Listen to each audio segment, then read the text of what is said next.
ETF index mutual funds నేర్చుకుని stock మార్కెట్లో రాణించాలనుకుంటున్నారా? వెంటనే ఈ నెంబర్కి కాల్ చేయండి. నమస్కారం. కార్తీక పురాణం 5వ అధ్యాయంలోకి వచ్చాం.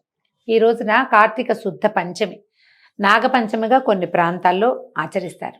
ఎవరైతే నాగుల చవితి నాడు పుట్టలో పాలు పోయటం కానీ ఆ విధికి అవకాశం లేని వాళ్ళు పంచమి నాడైనా మనము పుట్టలో పాలు పోసుకోవచ్చు, ఇంట్లోనే దేవతారాధన నిర్వహించుకోవచ్చు. సుబ్రహ్మణ్య పడగలు ఏమైనా మన దగ్గర నాగపడిగలు ఉంటే కనుక వెండివి వారికైనా పాలను సమర్పించి పంచమి నాటి సుబ్రహ్మణ్య ఆరాధనని చేసుకోవచ్చు.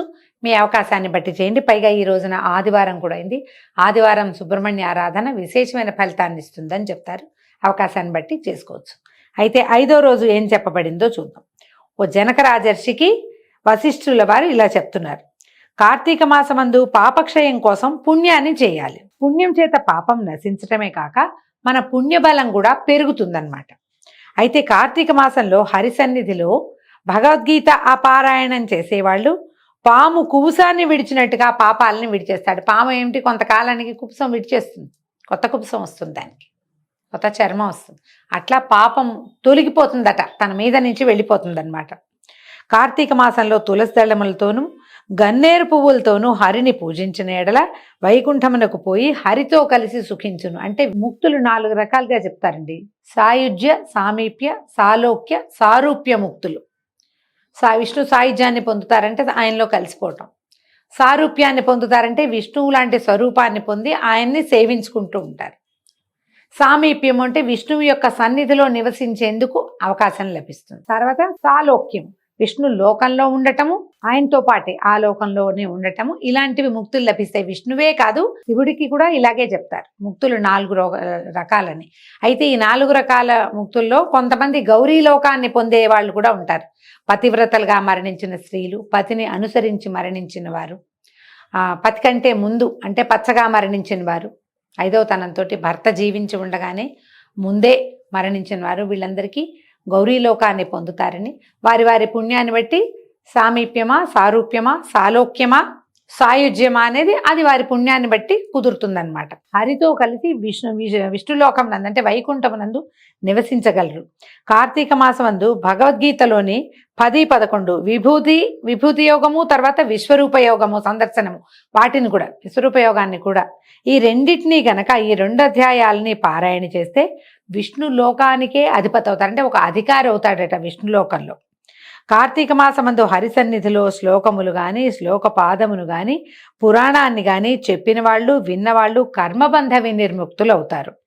కార్తీక మాసమందు శుక్లపక్షంలో వనభోజనం చేసేవారు సమస్త పాపముల నుండి విముక్తి పొందుతారు. కార్తీకంలో వనభోజనాన్ని విశేషంగా చెప్తారు. ఉసిరిక చెట్లు ఉన్నటువంటి వనభోజనం, ఆ వనంలో భోజనం చేయటము, ఆ ఉసిరిక చెట్టు కింద సాలగ్రామారాధన చేయటము, ఆ చెట్ల నడుమ అక్కడే వంటకేసుకుని అక్కడే ఆరాధన చేసుకుని అక్కడే బంధువులతోటి, స్నేహితులతోటి, మిత్రులతోటి కలిసి సహపంక్తిన భోజనం చేసిన వాడికి కూడా ఏమేమిటి అన్ని పాపాలు, సమస్త పాపాలు నశిస్తాయట. జపకాలమందు అంటే మిగిలిన కాలాలు, జపకాలము, హోమకాలము, పూజాకాలము, భోజన కాలము, తర్పణ కాలము, ఈ కాలాల్లో ఈ రకరకాల సంభాషణలు ఏమైనా వింటాం కదా. అలాంటప్పుడు మనం ఎప్పుడు వినకూడని మాటలు, చెడ్డ మాటలు, దూషణ, ఎవరినైనా తిరస్కరించటము, అలాంటివి వింటే కనుక మనం మామూలు రోజుల్లో మనం అలాంటివి చేసినప్పుడు ఆ పాపం అంతా ఈ వనభోజనం వల్ల పోతుందట. ఎక్కడో గుళ్ళో పూజ చేసుకుంటూ ఉంటాము, మనం అర్చన చేయించుకుంటాము, ఎవరో చుట్టుపక్కల వాళ్ళు కొంచెం కొట్లాడుకుంటారు, అడ్డం వచ్చారనో, లేకపోతే కనపడినివ్వట్లేదనో, క్యూ బ్రేక్ చేశారనో, లేదా వాళ్ళని ఎవరినో ముందుకు పంపేశారనో దూషణలకి దిగుతారు. దేవాలయంలో అయినా సరే మనం అలాంటివి చెవిన పడ్డప్పుడు ఏమవుతుంది, ఒక రకమైన పాపం కలుగుతుంది. అది ఇప్పుడు పోతుందట. పాపాత్ముల యొక్క దుర్మార్గులైన వాళ్ళ భాష, వినకూడని మాటలు, చెడ్డ మాటలు, దూషణ అంటే స్వమాతృ దూషణ, అలాంటివి ఏమైనా వింటే కలిగే పాపం దీనివల్ల పోతుంది. ఈ వనభోజనాన్ని ఎలా చేయాలో చెప్తాను వినమని వశిష్ఠుల వారే స్వయంగా చెప్తారు. మనం చెప్పుకునే మాటలే కాకుండా పురాణంలో ఏం చెప్పారో విందాం చూడండి. అనేక జాతి వృక్షాలతో కూడిన వనమందు ఆమలక వృక్షము అంటే ఉసిరిక చెట్టు వద్ద సాలగ్రామాన్ని ఉంచి గంధ పుష్పాక్షతాదులతోటి పూజించి శక్తి కొలది బ్రాహ్మణులని పూజించి వారితో కలిసి భోజనం చేయవలను. ఇట్లు కార్తీక మాసమందు వనభోజనము చేసిన ఎడల ఆయా కాలములందు చేసినటువంటి సమస్త పాపాలు నశించి విష్ణులోకమునందు సుఖంగా ఉంటారు. కాబట్టి కార్తీకంలో వనభోజనాన్ని తప్పక ఆచరించాలి. స్నేహితులు ఎవరైనా పిలుస్తారు కదా, మాకు అలవాట్లేదండి, అలా ఏమనక్కర్లా, శుభ్రంగా వెళ్ళి భోజనం చేస్తే మంచిది. కార్తీక మాస మాహాత్మ్యాన్ని భక్తితో విని బ్రాహ్మణుని కుమారుడైనటువంటి ఒక యువకుడికి ఎలాంటి దుర్యోగం పోయిందో తెలుసుకోమంటున్నారు, కథ చెప్తున్నారనమాట. అయితే ఈ మునీశ్వరుని అడిగిన జనకుడు, ఈ బ్రాహ్మణ కుమారుడు ఎవరు, అతను ఏ విధంగా ఏ రకమైన కర్మలు చేశాడు, ఏది పోగొట్టుకున్నాడు, ఆ వృత్తాంతాన్ని వినాలని నాకు చాలా ఉత్సాహంగా ఉంది. ఏ బ్రాహ్మణ కుమారుడు ఇట్లా పాపాన్ని పోగొట్టుకున్నాడో చెప్పమన్నారు. చెప్పంటే పూర్వవట కావేరీ తీరంగంలో ఈ వేదాంగ పారంగతుడైన దేవశర్మ అనే బ్రాహ్మణ ఆయన ఉండేవాడట. ఈయనకి ఒక కుమారుడు కలిగాడు, కానీ వాడు సదాచార ప్రవర్తకుడుగా లేడు, దురాచారుడుగా ఉన్నాడు. ఇక విసుగు పుట్టింది తండ్రికి. కొంత వయసు వచ్చాక పిల్లాడికి చెప్పేట, తండ్రి నాయన నువ్వు ఎన్నో పాపాలు చేసావు, ఈ పాపాలు పోగొట్టుకునేందుకు ఒక ప్రత్యేకమైన మార్గం ఉంది, చెప్తాను విను. కార్తీకంలో ప్రాతः స్నానం చేయి, పొద్దున్నే స్నానం చేయి, సాయంకాలంలో హరి సమీపంలో అంటే విష్ణుమూర్తి దేవాలయానికి వెళ్ళి దీపమాలని సమర్పించు అనేసరికల్లా అప్పుడు ఏమన్నాడు, కుర్రాడి కోపం వచ్చింది. ఏమిటిది, ఏం చెప్తున్నావు నువ్వు, నేను ఇలాంటి కార్యాలు ఎప్పటికీ చేయను అన్నాడు. నేను అవన్నీ చేయను, ఈ పొద్దున్నే స్నానం ఎవరు చేస్తారు చలి రోజుల్లో, కార్తీకం అంటే ఏమిటి చలికాలం, నీళ్ళలో ఎవరన్నా పొద్దున్నే స్నానం చేస్తారో, నేను చెయ్యను ఒకటి. రెండోది, నేను అసలు గుళ్ళోకి వెళ్ళటం లేదు, ఆ దీపాలు గీపాలు అవన్నీ ఎవరు పెడతారు, నేను ససేమిరా చేయను అన్నాడు. అనేసరికల్లా తండ్రికి పిచ్చి కోపం వచ్చింది. నువ్వు ఇవి చేసేవన్నీ చెత్త పనులు, సరైన పని చేయటం లేదు, బ్రాహ్మణుడు ఇట్లాంటి దుష్ప్రవర్తన కలిగి ఉన్నావు, కనీసం ఇదేదో ఒక క్రియ చేసుకో, ఈ పాపం పోగొట్టుకుని ఇక్కడి నుంచైనా సదాచారవంతుడిగా ప్రవర్తించమంటే నువ్వు మాట వినలేదు, ఇంత మాట అన్నావు కాబట్టి అరణ్యంలో ఎలికగా పడుండమని కుమారుణ్ణి శపించేశాడు. శపించేసరికల్లా వాడు ఏడవటం మొదలుపెట్టాడు. నేను ఎలిగ్గా పడి ఉండాలా, అంటే నా జీవితం బొరియల్లోనే ఉంటుందా, అయ్యో ఈయన మాట వింటే బాగుండేది, ఇంత పని చేశానని తండ్రి కాళ్ళు పట్టుకున్నాడు.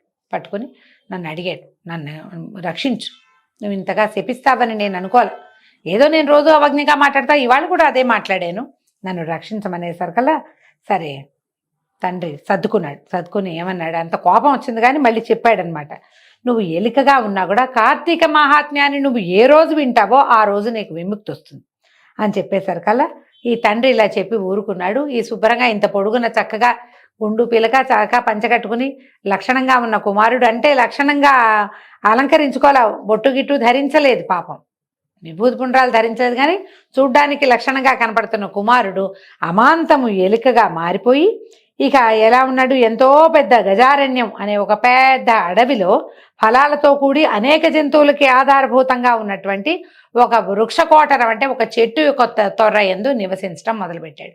ఏలికగా మారిపోయి అడవిలో పడిపోయాడు కుర్రాడు.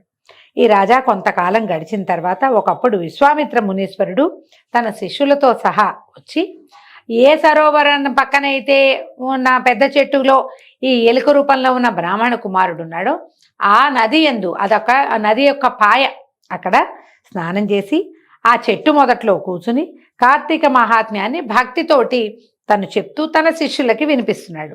అయితే ఏమైంది, ఎంతలో దురాచారపరుడు, క్రూరుడు, హింసకుడు అయినటువంటి ఒక కిరాతుడు ఈ వేట నిమిత్తం ఆ ప్రాంతానికి వచ్చి ఈ బ్రాహ్మణులు ఇక్కడ కనపడుతున్న ఈ ఋషులు వాళ్ళు కనిపిస్తున్నారు, విశ్వామిత్రుడు శిష్యులు అంటే ఏదో ఋషిగణమే, కొందరు శిష్యగణ బ్రహ్మచారులు కూడా ఉన్నారు. వీళ్ళని చూసి వీళ్ళలో ఎవరో ఒకళ్ళని పట్టుకుని చంపేద్దాము అని దయాశూన్యుడై వీళ్ళకి ఇక్కడికి వచ్చాడట. అయితే ఏమైంది, దూరం నుంచి చూసినప్పుడు ఏదో బోళ్ళంతమంది మనుషులన్నీ కనిపించారు. దగ్గరికి వెళ్ళేసరికల్లా ఈ విశ్వామిత్రుడు అప్పటికి ఆయన బ్రహ్మర్షి అయిపోయాడు.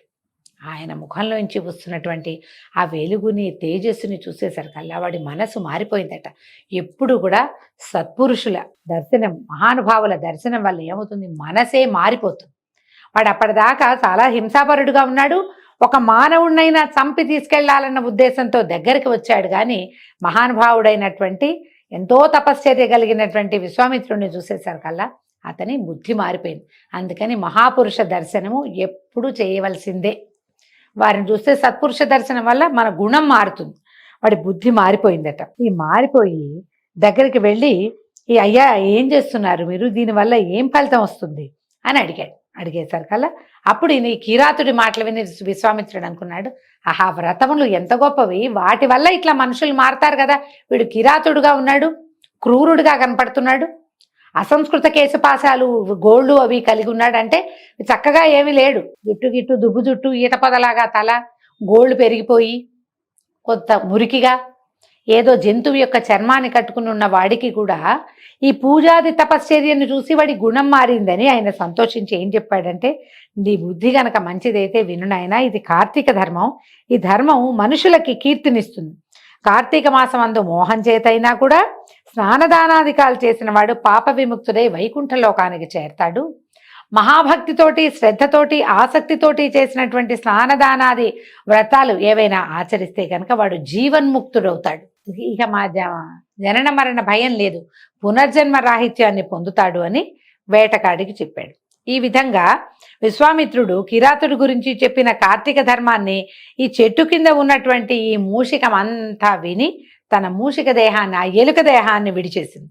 విశ్వామిత్రుడు చూసి ఆశ్చర్యపోయాడు. తర్వాత బ్రాహ్మణ కుమారుడు తన వృత్తాంతం అంతా చెప్పి ఆయన ఆజ్ఞ తీసుకుని తన ఆశ్రమానికి వెళ్ళిపోయాడట. కిరాతుడు కూడా ఈ దేహత్యాగాన్ని అనుసరించి అదంతా చూసిన తర్వాత ఈ కార్తీక వ్రత ఫలితాన్ని తెలుసుకుని సకల ధర్మాలు విని అతడు కూడా వైకుంఠాన్ని ప్రాణత్యాగం తర్వాత వైకుంఠానికి చేరుకున్నాడు. సుగతిని కోరేవాళ్ళు కార్తీక మహాత్మ్యాన్ని వినాలి. వినినంతనే పుణ్యవంతులై పరమపదాన్ని పొందుతారు. కాబట్టి తప్పక కార్తీక వ్రతం ఆచరించదగింది. ఇది నిజము, ఇది నిజము, నాకు బ్రహ్మ చెప్పాడు. కాబట్టి ఓ రాజా, నీవు పురాణములందు మంచి బుద్ధిని ఉంచుకో. అట్లయిన ఎడల నీవు పుణ్యగతికి పోవుదు. ఈ విషయమై విచారణ పని లేదు, ఇది నిశ్చయము. పురాణాలు వింటే ఏమొస్తుంది అంటే, ఇప్పటికి కలిగితే బుద్ధి వికాసం కలుగుతుంది. బుద్ధి వికాసంతో పాటు పుణ్యబలం పెరుగుతుంది, పాపక్షయం జరుగుతుంది, కర్మక్షయం కూడా కొంత జరుగుతుంది. కాబట్టి తప్పకుండా పురాణ శ్రవణం చేసి తీరాలి. మనకు అవకాశం ఉంది. కార్తీకంలో సొంతంగా చదువుకోగలిగారా, ఓ పుస్తకం పెట్టుకుని చదువుకోవచ్చు. లేదా సోషల్ మీడియా మనకి ఇప్పుడు లభించిన అనేక రకాల వరాలతో టెక్నాలజీ వల్ల సోషల్ మీడియా కూడా లభించింది. కాబట్టి చక్కగా 4 పూటల్లో ఏదో ఒక పూట మీకు అవకాశం ఉన్నప్పుడు కార్తీక పురాణ శ్రవణం చేసి, కార్తీక మాసంలో చేయగలిగినన్ని ధర్మకార్యాచరణలు కూడా చేసి వాటి వల్ల వచ్చే ఫలితాన్ని ప్రతివారు పొందాలని భావిస్తూ ఈ రోజున 5వ అధ్యాయం పూర్తయిందండి. రేపు ఉదయం మళ్ళీ 6వ అధ్యాయంలో కలుసుకుందాము. నమస్కారం.